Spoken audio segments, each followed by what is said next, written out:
Welcome to another edition of AUVSI's Weekend Roundup, where we point out some stories from the week that you might have missed. I'm going to launch us with the mention of our Hill Day, which we just had this week.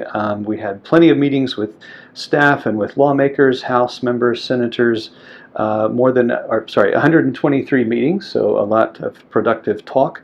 And then we had speakers as well, one of whom highlighted the need for the FAA to work on remote ID, which then will enable flights of small drones over people and that sort of thing. So anyway, it's a good informative story. If you missed it this year, be sure to be there next year.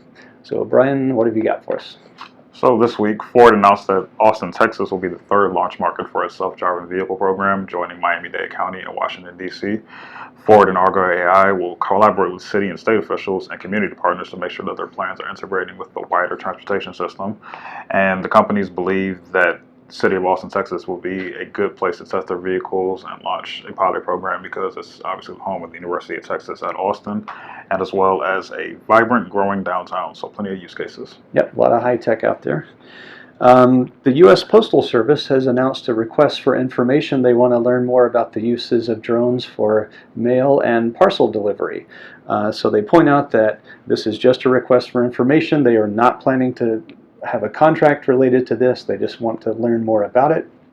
Obviously, it's going to be a big thing for them. So we'll have a link to a story about that, a link to the FedBizOps posting as well, and then that will be in next week's e-brief, so keep an eye out for that.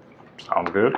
My next two stories actually involve drones helping rescue people. So the first one was a water rescue in Oregon. The Benton County Sheriff's Office used AUVSI to help rescue a man who fell out of his canoe.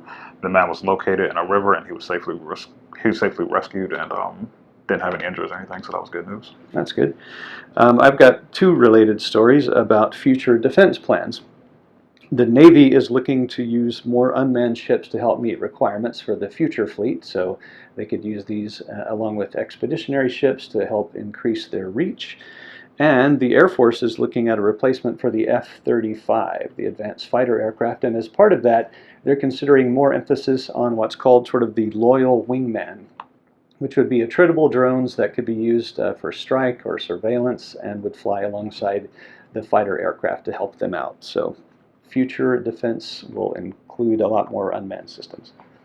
Final item for me, in Ohio, a drone was used to help locate a missing man.